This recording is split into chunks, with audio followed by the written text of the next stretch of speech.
Hello everybody, this is Brendan from Common Motor Collective. That's common-motor.com on the internets. Today we're going to be working on our Project CB360 engine. We're going to be doing two really important things to it. First is the cam chain adjustment, and second is the valve adjustment on the engine.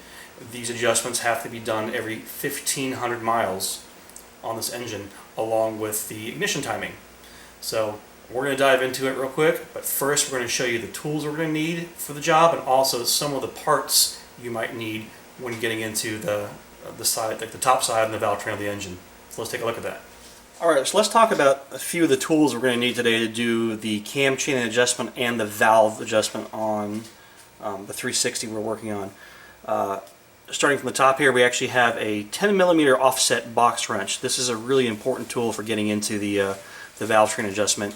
If you don't have them for your toolbox, I highly recommend one. Got both a 12mm and 10mm opening wrenches. We have a center punch here. This happens to be an automatic center punch, but any kind of punch, like one you use with a hammer, will be fine. I have a 90-degree protractor here, something I can use to reference 90 degrees with. Set of feeler gauges and screwdriver, just a flathead screwdriver that'll fit in the valve adjuster. And of course, my favorite tool, my 3/8 breaker bar with both a 14mm and 17mm 6-point socket on it. This is what we're going to need to actually get all the pieces apart and make the adjustment. Alright, a few pieces specific to the 360 valve train adjustment are actually getting the valve set. We have we call our inspection covers here, or tappet covers. CMC part number 4022. They're sold as a pair, brand new castings with their matching O-ring here. So if you're missing them, or they're cracked or they're damaged, you can go ahead and get a replacement set.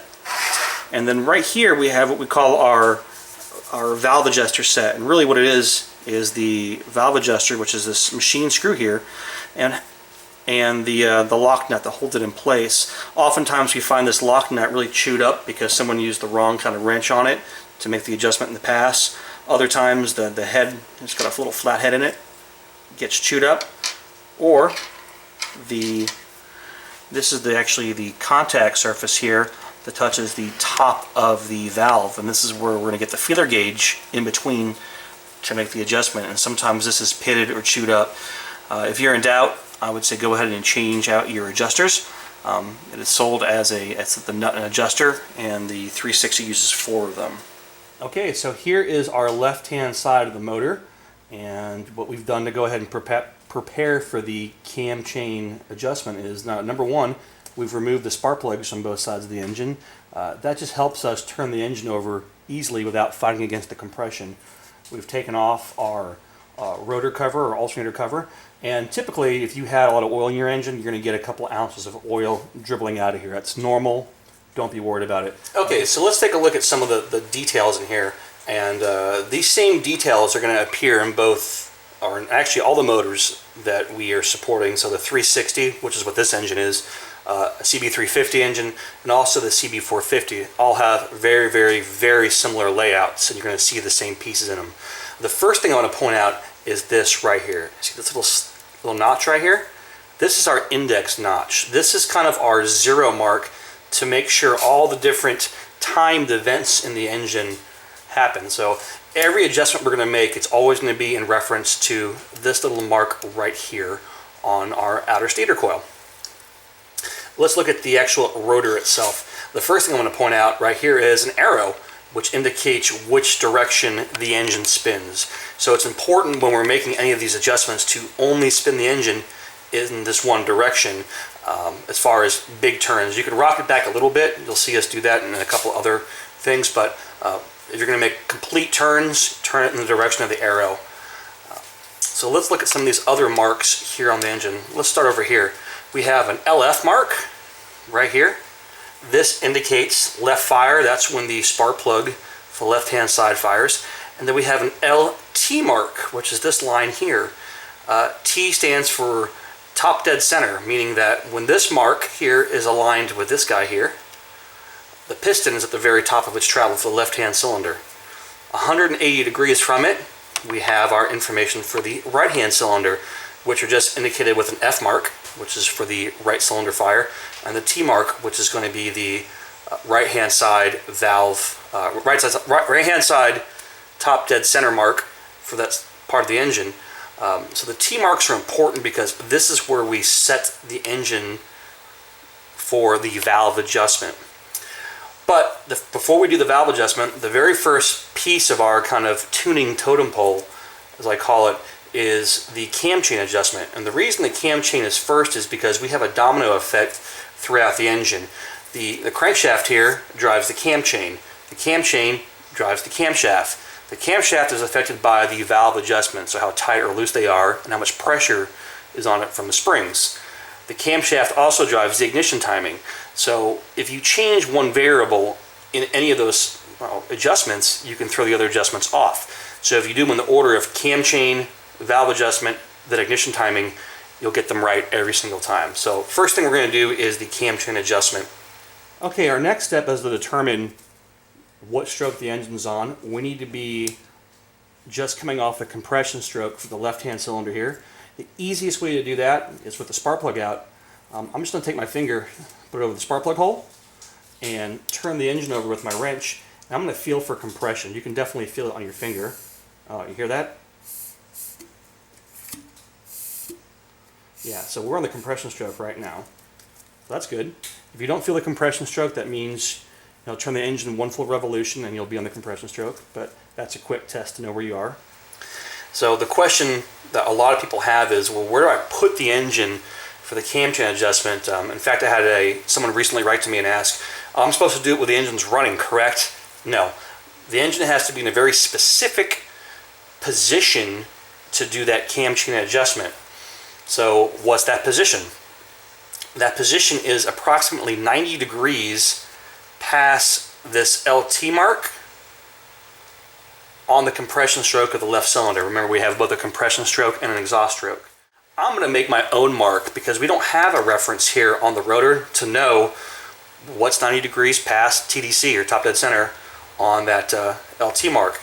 So I got my protractor out, and I have my center punch, and I'm just going to make a little index mark here, so in the future when we do the cam chain adjustment on this engine, we know exactly where to turn it to, and we don't have to think about finding 90 degrees exactly. Also remember that this adjustment has to be done every 1,500 miles, so this is going to make future adjustments easy. I'm just going to line up kind of the corner here, the center of this bolt, and that's probably about good right there. That's approximately right. I'm just going to go ahead and make a little, there you go, just little punch marks, just something I know that when I rotate the engine around, I'm going to line that punch mark up with our index mark right here. Alright, there's our LT mark. We'll make the valve adjustment, and I'm going to keep rotating the engine over to line up with our little index mark right about there. So why is this position important? This position, a couple things are happening in the engine. One is our piston from our left hand side is now halfway down in its travel from its power stroke, while on the right hand side the piston is coming up and it's also halfway in its travel. So the pistons are kind of level inside the cylinders right now. Secondly, and most importantly, this is the position where all of the valves in the engine are closed, and therefore the valve springs are not putting pressure on the rocker arms, which are not putting pressure on the camshaft, causing any kind of slop or pushing the camshaft one direction or the other. So that's why this position is very important. We want to make sure there's zero load on the cam, so when we do the adjustment with the chain, we get a clean adjustment. So here is our cam chain adjuster right here. It's this kind of double stacked bolt here. The middle bolt being the adjuster bolt, and the other bolt here being the lock, or it's a nut, would be the lock nut or the jam nut. And we'll go ahead and do the adjustment right now. So I'll take the 12 millimeter. I'm going to break the jam nut loose, and then I'll take my 10 millimeter here, and I'm going to loosen up the adjuster bolt.